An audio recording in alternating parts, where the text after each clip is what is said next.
What's going on, everybody? It's Fabrice, Michael. and we're back here for another quick episode of the What's Cooking podcast, home to the hottest upcoming entrepreneurs around the city. Right?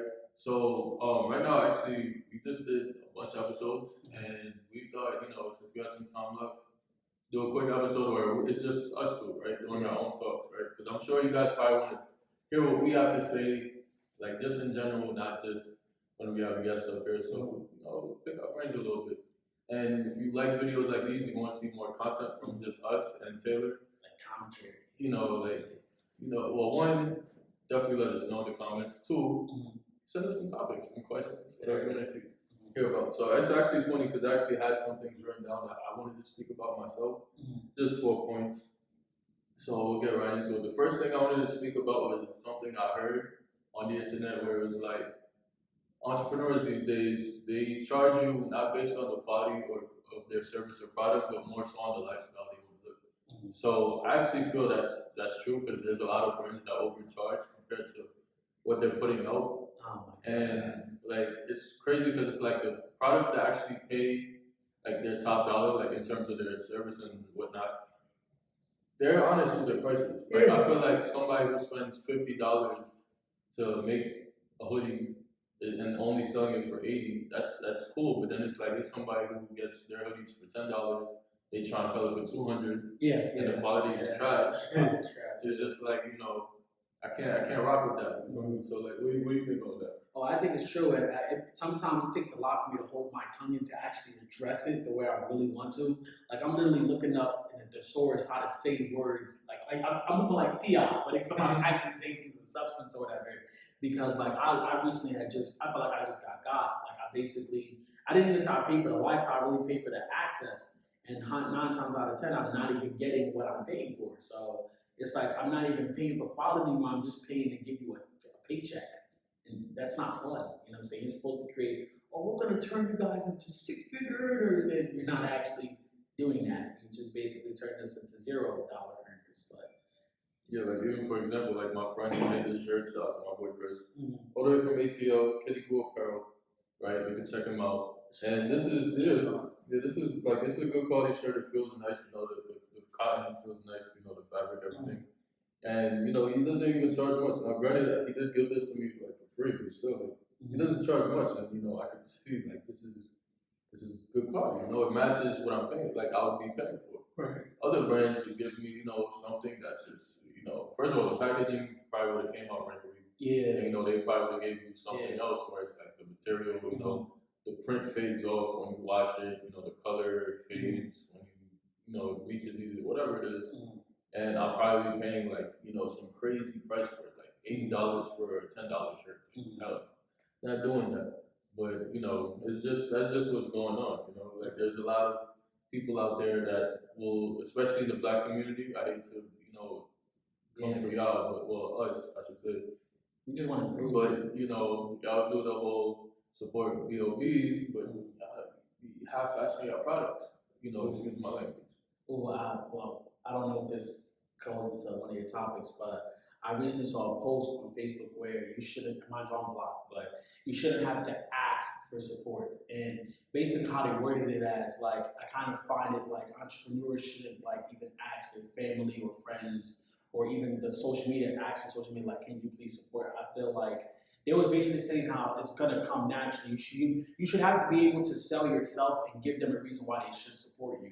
And I didn't realize like, okay, at first I was like, I had a rebuttal, but then I was like, I thought about it a little bit more and I kind of fake agree with it because it's just like, you're telling us to support you, but why should we? Like, you're not giving us a reason to, you're just saying demand, support, and it's like not really anything.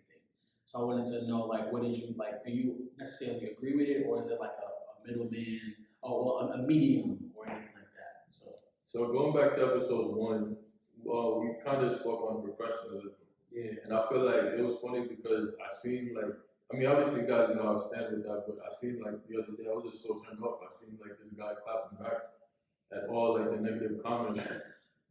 I'm just like, I was like, yo, you're funny, but I'm not gonna do this. Yeah, you're not supposed to do that. I'm laughing at these comments because it's actually funny. Like, I thought this was terrible. I'm just like, I can't talk to somebody that's looking at Yeah. Oh my God, I wish you told. I would spoke that. I would have spoke some sense to that guy. It's not worth it. Like even with J Field, we were just talking about, how everybody's a business, just like your name is your brand basically. Yeah, basically. And people would think, oh, for example, an artist, like a rapper or singer, that isn't a business. It is, because that's why you have a whole industry. Like that's why these guys get paid millions of dollars, like labels, executives, managers, like A&R, all this stuff, right?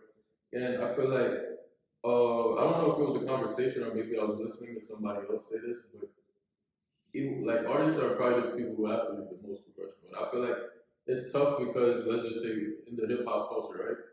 We're kind of like bought into like this whole hood mentality. So it's like, especially coming from the hood, we don't know much about professionalism because we're not taught that way. So it's like, when I see like rappers that tend to not be professional, and it's like, well, one, I can't knock them, but at the same time, I see like people grow into that maturity and start being more professional. Yeah, I like seeing stuff like that. right, I agree.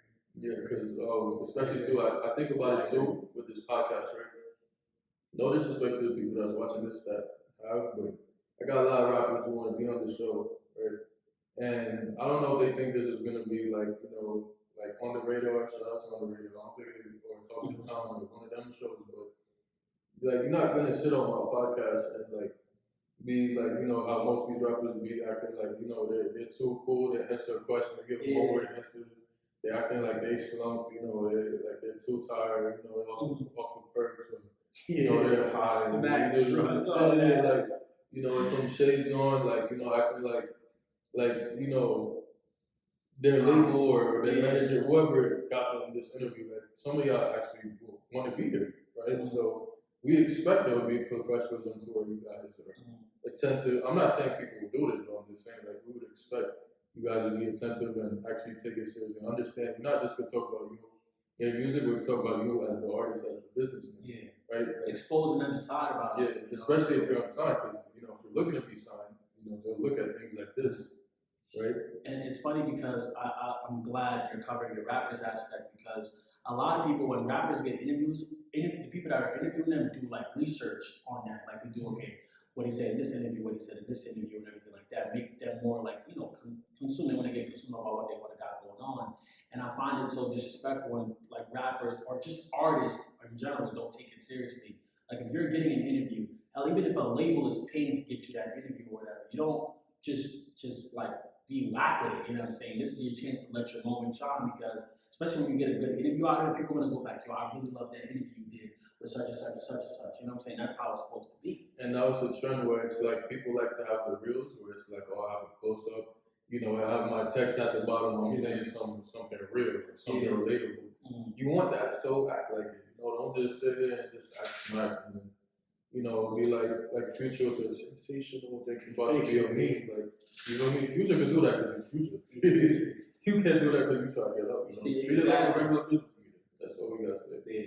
But even professionalism with athletes, I feel like we're seeing it every day, especially, with guys like Kyrie Irving, what he says politically, LeBron, what he says politically, Kevin Durant, what he says in regards to basketball, any little thing he says, they get on him, especially because he has the tendency to clap back all the time. You kind of just gotta really, like, all jokes aside, you kind of just gotta be more on a professional note, it's like, that's why I respected guys like Kobe. Even LeBron, half the time LeBron, he is, I feel like he is most of the time, but they try to twist it. Yeah. Even Draymond Green, I don't like Draymond Green, but I feel like, he holds like a sense of professionalism. Yeah. How he addresses the media.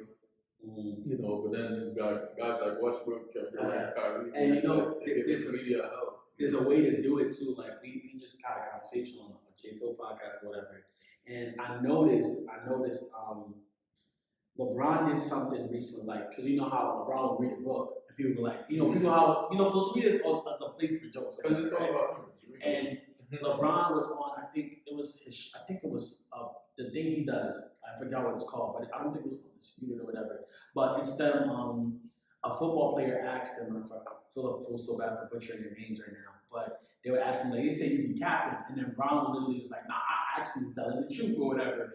And instead of LeBron just clapping back at every comment, he took the time to address it in a joking manner, but at least he acknowledges the memes or whatever. He acknowledges that. So I found like when you look at it from a person like LeBron and how KD be clapping back and everything, it's like there's certain ways to do certain things.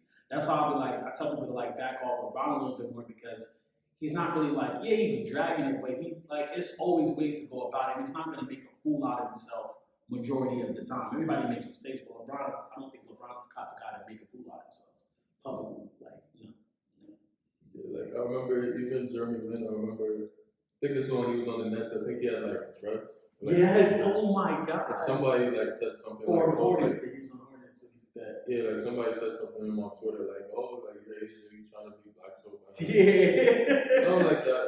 And he killed him with kindness. I don't remember what he he killed said. him with kindness. Yeah, he did. I remember he would killed him with kindness. I was like, you see, like I feel like when you're a professional at that level, you're making that much money. People look at you, a certain stature, and you know you gotta move as such. Like, that's why when LeBron left Miami, you saw what he was doing in Cleveland. Yeah. They were calling them the suits. He had people wearing suits. You know, he had people moving like this. Like Pat Riley is a very professional guy. He took LeBron under his wing, taught him how to be more of a professional. Like you saw when he went to Cleveland, all the little things that he changed in terms of the culture. So I feel like professionalism, like as an entrepreneur, is very much key. Like I feel like especially with raw reviews, I see a lot of these businesses, they're always, especially when they have bad reviews, like they always get, rowdy with their customers or just people in the comments. And things like that. It's like you're just making yourself look worse. And it's even, and the reason why I say like why I can comment on this because in the beginning I was like getting people, and when people were doing criticism back, I would proud kindness, right? And I got good at it to the point where like you couldn't rattle me on social media. And I remember my one moment, I literally threw the frame. I threw the frame. That's how true it is. I threw the frame at somebody, and while it may have been funny, you know what I'm saying, people might have loved it. They was like, oh, Michael, you're showing like some like balls or whatever. But in all actuality, sometimes you can lose customers because wow, you really just threw a frame at a customer that had, you know what I'm saying, whatever. You're not gonna do it to me. And it's like you could lose customers like that. But while my fan base is still loyal or whatever, it just goes to show that I probably did lose a potential customer, and I never did it again after that. So I was like, nah, I can't, and it didn't even feel right. So I was like, nah. One thing I would say, in terms of losing customers, another topic that I want to speak on that has to do with losing customers, just originality. I feel like it's crazy because like what prompted me to write ideas was this one specifically because I was just talking to somebody on, I think it was this morning or yesterday, but basically, it was a guy showing his business. All right, cool, glad we promoted it, but people that were sharing it, like on my newsfeed, were saying negative things because he was promoting that he's making like his own sneaker, right? And I feel like a lot of people that make their own sneakers now, obviously we get it. Okay, you got the samples for Jordan 1s, we get it. So people making their own Jordan 1s, but I feel like people aren't making themselves any different. Like, they all got the same design. I was saying like, yo, I see the same three things. It's either a star, a heart, and what was the third? I think I said like, a lightning bolt. Was there talking about this? I forgot what he was saying now. No, he shared it too. That's crazy. He shared it. I shared it after I seen it. But I was talking about one of my friends. He commented. He's like, "Oh, so people can't promote his business." I said, "It's not that he can't promote his business. He just has to be more original." More original, yeah. I like the concept. It's just I've seen this done by so many people. Because again, you see the same shoe, right? The Jordan 1 with a lightning bolt, a star, or a heart. Like it's always those same three designs. It's like the only different colorways is the only thing, and obviously the brand behind it. Yeah, the only different styles I've seen, especially with the Jordan 1 colorways or whatever, is it was like dice. I don't know if you ever seen sneakers with like dice on them or whatever, and then the cool cars. Those were the only ones that I thought was original. And everything else was like, oh, okay, this is like. It's just like so many people are doing it. Yeah, and you can like it's the same design. You could do something completely, even with the dunks too. Yeah, yes. Oh my God. Like dunks, and they put something where the Nike sign should be. Yeah. And what's crazy is they're selling these shoes for more than the Jordan clothes. Precisely. Like that's the crazy thing. I get it resale. Yeah, it's something expensive. Reselling sometimes can be so unethical to me, and I'm a reseller, so I'm telling you this. So that's about it. Oh my God. And then the last thing I had was pop-up shops. So obviously, if you haven't tuned into our pop-up shop episode, check that out. it was a fun time, a good experience. But I was actually watching this podcast called Brooklyn Balance. Shout out to Meeks. That's her show right there. I watch it all the time. I always comment. And she did a 2-part episode. She just dropped part 2 yesterday on pop-up shops. And I was just like watching. I was just like, I went into Instagram. I was like, yo, I need to be on part 3 because with pop-up shops, I feel like there's so many topics that need to be addressed. Like for one, she was talking about things that I didn't even think about. But the main thing I feel like is just the consistency of what you're doing a pop-up shop for. Right. So like obviously when we do an episode with Kat, we're gonna speak about the same things, but at least speak about it now. It's just like I feel like too many pop-up shops, one, they keep using the same vendors. Just because it's their friends or just because they've done business with them before. I feel like it's too repetitive. People don't want to keep coming and seeing the same people. I already took your Instagram already. I'd already bought online for you. Like I gotta keep seeing you all the time. It's like I already have enough merch for you. Unless you have something new to show me, like it's kind of boring. And then also too, it's just like complacency, man. It's like it's the industry that it is. It's like I feel like I've been saying this for like the past 2-3 years now. Like I don't really go to pop-up shops personally because I feel like I see the same thing over and over. I see like resellers, like whether it's sneakers or hats, a bunch of like cosmetics. It's just like you have 6 to 8 cosmetic staples. Like everybody's in competition at this point because it's like, damn, as a customer, do I buy her lip gloss or I buy her lip gloss? Like who is and then even too like when it comes to the food and the drinks, like Mixa and her, so it's just like you got people that's selling drinks that aren't even licensed bartenders. Or even with their food, it's like you don't know what they're putting in their food. They could kill you, like like they could give you allergic reactions because they're just doing this because all my friends say I know how to make a good drink, so I'm gonna just start selling drinks.